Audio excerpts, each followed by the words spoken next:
Olá, eu me chamo Padre Aristóteles, sou missionário da comunidade católica Shalom há 22 anos e atualmente estou em missão em João Pessoa, na Paraíba, e foi me pedido para fazer aqui um breve testemunho focando os sinais do meu discernimento de estado de vida para o sacerdócio.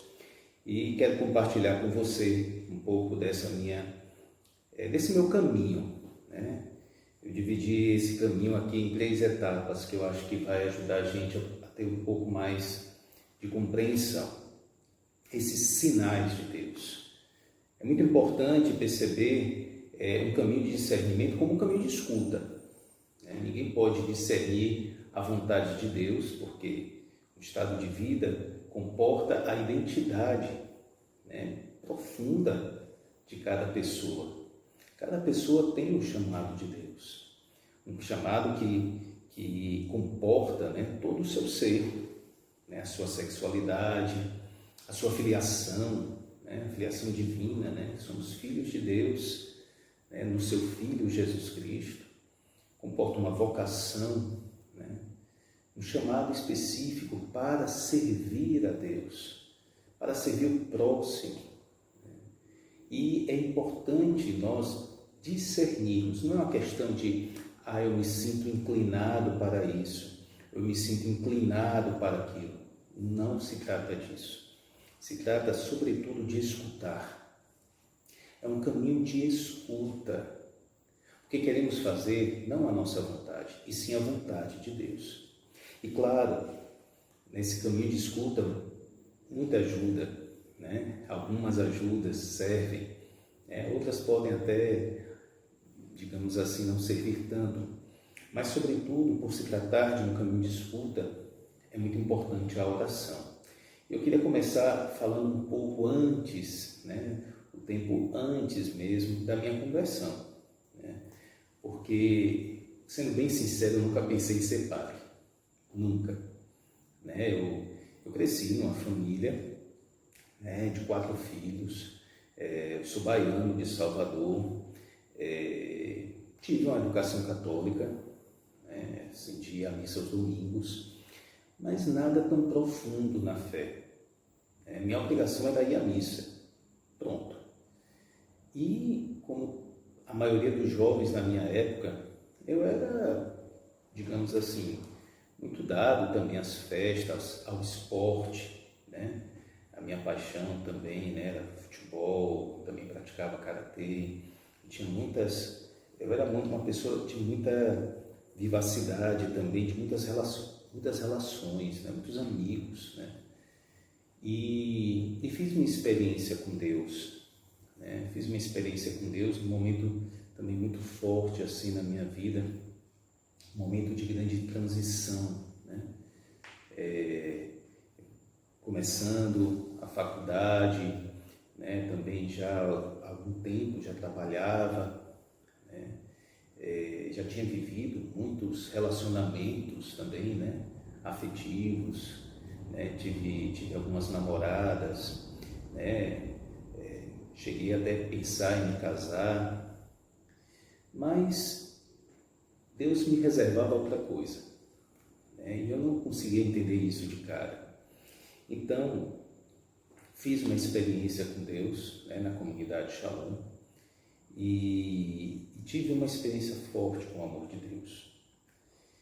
Eu falo disso com uma grande gratidão, mas também pensando no quanto isso é essencial, porque se você vai discernir um estado de vida, é muito importante você ter um relacionamento pessoal com Jesus. E eu não tinha, eu era de ir à missa, eu fui criado numa família católica, mas eu não conhecia Jesus. E conhecer Jesus, então, num caminho de oração, foi a melhor coisa que me aconteceu. Porque eu comecei a perceber que Jesus era alguém vivo, alguém que se relacionava comigo.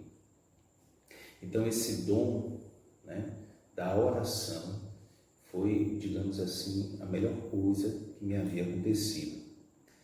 Nesse processo, né, de escuta, né, nesse caminho, eu não pensava em discernir meu estado de vida ainda.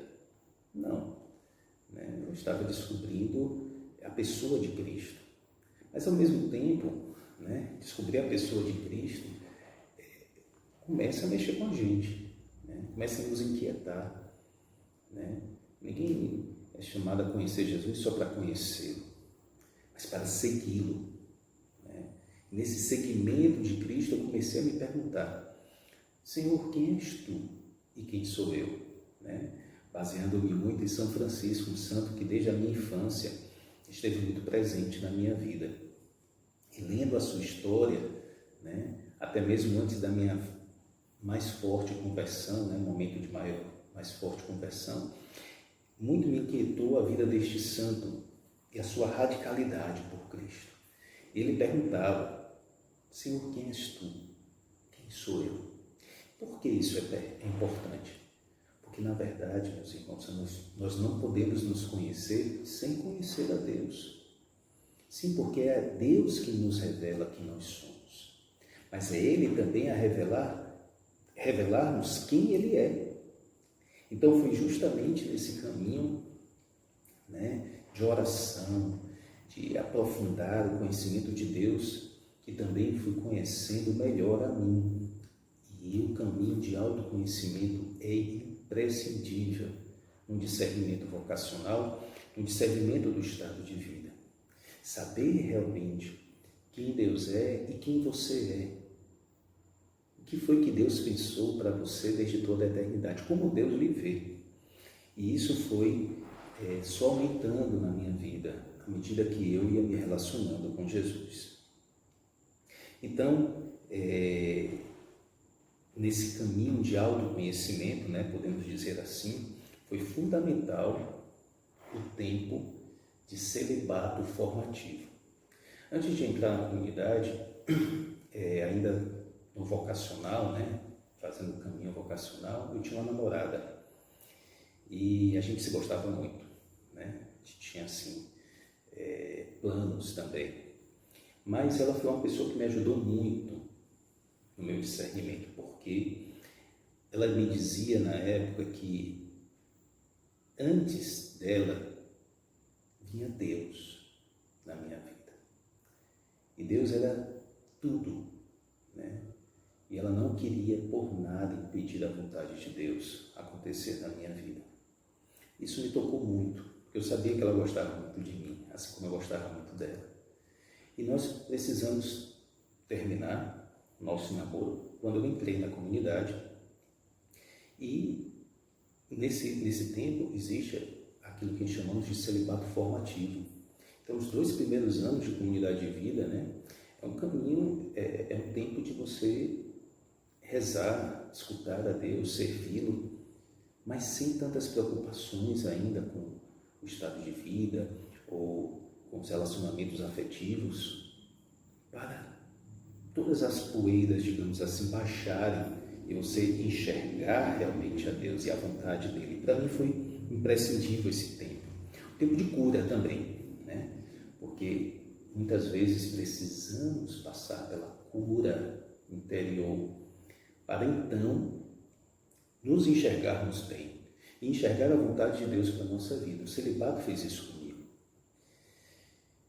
Também foi muito importante nesse caminho ainda de autoconhecimento olhar para a minha história de vida, para a minha família, né? Porque o sacerdote não nasce do nada, ele vem de uma família humana que tem uma história. E foi aí que eu fui percebendo muitas coisas também, né? Eu fui começando a olhar e conversar com meus pais, conversar com meus tios, as pessoas mais velhas da minha família, né? Sobre o nosso passado, aquilo que o nosso fio de ouro, né, nos incentiva a fazer. E fui percebendo que não tinham sacerdotes na minha família. O único sacerdote, né, que pelo menos tenho notícia, foi um antepassado muito antigo mesmo. E esse antepassado, ele chegou a se casar, então ele deixou o sacerdócio, né? E de lá para cá, ninguém mais. Houveram tentativas sem sucesso. E eu comecei a perceber e disse, meu Deus, mas tanta gente assim, tantos anos sem sacerdócio, e percebi que realmente minha família precisava de uma cura também. A minha vocação também é uma cura para a minha família, para os meus antepassados, para toda a minha árvore genealógica. A minha resposta a Deus veio trazer também uma resposta para a minha família, de quebra de maldição também. Também, na minha educação, a educação que eu recebi dos meus pais, os valores que eu recebi dos meus pais, o valor da fé, o valor da confiança em Deus, o valor do trabalho, o valor do respeito com o outro, que foi me indicando também em muitas, digamos assim, muitos sinais também, características, melhor dizendo, minhas, que de certa forma me aproximavam também do sacerdócio, como por exemplo a escuta. Eu sempre fui entre os amigos aquele que era buscado, era buscado porque as pessoas queriam se aconselhar, queriam ser ouvidas, porque sabiam que eu ia escutar, e eu tinha paciência para escutar, ainda tenho, e vi também nisso um sinal de Deus, esse dom de escuta, escutar a Deus, escutar os homens, escutar a dor de Deus, do coração de Deus, e também a dor do coração do homem, e ser ponte entre Deus e o homem. Isso me fascinava no sacerdócio. Então, quando eu entrei, eu não me via logo de imediato como sacerdote, quando entrei na comunidade. Pelo contrário, eu achava uma coisa impossível para mim, devido ao meu passado.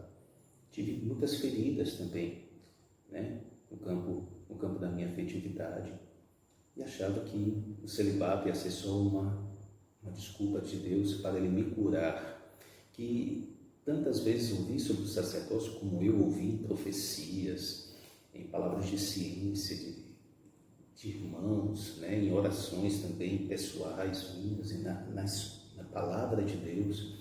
Eu dizia, não, eu já sei, Deus está querendo só curar o meu coração. Mas não é na verdade isso que Ele quer. Lei do engano, A gente sabe como se enganar. Mas foi justamente, ainda nesse caminho de escuta de Deus, que a gente vai percebendo esses sinais ainda na história. Um sinal que ficou muito forte também, que eu descobri muitos anos depois, ainda quando seminarista, o dia do meu nascimento. Eu nasci no dia 6 de junho de 1975. Pode olhar no calendário, Eu tenho 45 anos. Esse dia foi o dia do Sagrado Coração de Jesus. E nesse dia o Papa falou aos sacerdotes, era um ano jubilar da encarnação do Verbo, e o Papa, na época Paulo VI, falou aos sacerdotes acerca do coração de Jesus. Isso me tocou assim como uma delicadeza, sinal, mas uma delicadeza de Deus também, porque o Sagrado Coração sempre me atraiu muito. Meu lema sacerdotal tem a ver também com o coração de Jesus, Aprendei de mim que sou manso e humilde de coração. Então sempre fui muito ligado ao coração de Jesus. Também, olhando ainda para a minha história, eu me lembro de um momento da morte do meu pároco. Como eu disse, eu ia sempre à missa, até fazer parte de um grupo de jovens da paróquia. Mas a morte do meu pároco me tocou muito, principalmente na hora do enterro, da sepultura. Eu fui ao cemitério e cantava muito, uma música que me marcou muito, e que ali a voz de Deus se fez ouvir dentro do meu coração. Eu ainda não estava pronto para dar um sim, mas já foi um sinal de Deus. Aquela música, Me chamaste para caminhar na vida contigo. Até hoje essa música mexe muito comigo. Vou nem continuar cantando para não chorar aqui na frente de vocês. Outro sinal, a presença de Nossa Senhora na minha vida. Foram muitos os momentos, desde a história da minha família, e mais particularmente da minha mãe, que sempre teve um laço muito forte com Maria, mas também na minha história, né? Houveram momentos assim muito fortes que não dá para a gente contar aqui, né? Mas dessa presença de Nossa Senhora. Quando eu fiz uma promessa a ela, né, pelo meu pai, né, para que meu pai fosse bem sucedido numa viagem, eu temia muito perder meu pai. E meu pai precisou viajar e passar 2 meses longe da família por motivo de trabalho. Eu fiz uma promessa, né, e cumpri essa promessa de rezar o texto todos os dias, né, enquanto ele estivesse fora. E meu pai voltou e foi uma grande alegria. Depois deixei de rezar o texto, né? Naquele momento, consegui a graça. Anos depois, um outro momento também, em relação a alguns amigos, um momento forte da minha conversão, Nossa Senhora, o texto. E essa presença de Maria que foi moldando em mim um coração sacerdotal. Era a oração que eu fazia muito a ela, né? Como mãe do sumo sacerdote Jesus Cristo, ela também moldasse em mim um coração sacerdotal. E quando eu me consagrei a ela, no ano de 1999, minha vida fez uma reviravolta. Eu já era da comunidade naquela época e ela foi moldando o meu coração, realmente ao coração do filho dela, né? Me consagrei ao seu imaculado, seu imaculado coração e realmente Maria teve e tem essa presença muito forte na minha vida. Então ela foi me ensinando a ser sacerdote. Também comecei a ver, né, dentro desse caminho ainda, né, sinais que Deus ia me dando, né, na palavra, na oração, mas também na vida dos sacerdotes. Eu começava a olhar para os sacerdotes e começava a me sentir atraído àquela vida. Mesmo que no passado minha vida, digamos, me reprovasse de abrir, melhor dizendo, de atender a esse chamado. Me parecia uma coisa absurda, mas quando eu vi a vida dos sacerdotes no altar, na confissão, né, alguns sacerdotes em especial, né, me lembro de um fórum carismático no ano 2000, com Dom Alberto Taveira, né, que eu vi, né, caminhando para atender confissões, um bispo, né, e aquele andar dele em direção, né, ao confessionário me chamou tanta atenção, me senti seduzido, né, e tantos outros sacerdotes também que fizeram parte da minha vida, né, meu pároco, esse que eu falei, um outro pároco que eu tive também, né, padres da comunidade, né, eu estou entre os primeiros, digamos assim, entre os 10 primeiros da comunidade, mas aqueles primeiríssimos também me ajudaram muito, né, ver o testemunho deles. E também dos santos sacerdotes, em particular São Codadares, São Padre Pio de Pedretina, né, 2 santos que aprendi, né, a amar muito, né, pelo estilo de vida sacerdotal deles, né, pela vida doada deles, o amor deles incondicional a Cristo. E ainda falando dos sacerdotes da comunidade, um deles, né, o Padre João Wilkes, né, o João Chagas, como chamam hoje em dia, ele me falou uma coisa, ele era meu acompanhador no seminário, e me disse uma vez que o mais importante era o meu amor, né, que eu me apaixonasse por Cristo. Isso foi, né, assim, uma verdadeira luz no meu caminho. Eu era seminarista, né, e ainda discernindo, né, porque o seminarista está no caminho de discernimento ainda do estado de vida. E aquela palavra realmente me abriu os olhos, porque eu vi que tudo era uma questão de me relacionar com Cristo. Era entre eu e Ele. E se eu não fosse apaixonado por Ele, né, por Jesus sacerdote, o sacerdócio para mim não seria salvífico, não seria uma verdadeira vocação. Poderia antes se tornar até um peso difícil de carregar. E foi na vida de oração, na vida comunitária, que o meu coração, né, juntamente com a intercessão de Maria, ia sendo moldado. Também muito forte para mim foram os meus irmãos, os irmãos de comunidade, as pessoas a quem eu servia, a quem não é evangelizado, porque o serviço é essencial, porque o sacerdócio é um sacramento de serviço, assim como o matrimônio, né? Ninguém casa, digamos assim, só para viver para si, é para servir. E o sacerdócio também. Então, à medida que eu ia vivendo para o outro, que eu ia vivendo para a evangelização, que eu ia servindo a comunidade, os meus irmãos, eu ia encontrando, né, cada vez mais também, me encontrando, na verdade, no serviço do sacerdócio. E tantas outras coisas eu poderia dizer aqui, né, mas o tempo realmente é escasso, eu não quero passar do tempo, mas digo para vocês que nesse caminho, né, de discernimento do estado de vida, conta muito a escuta de Deus.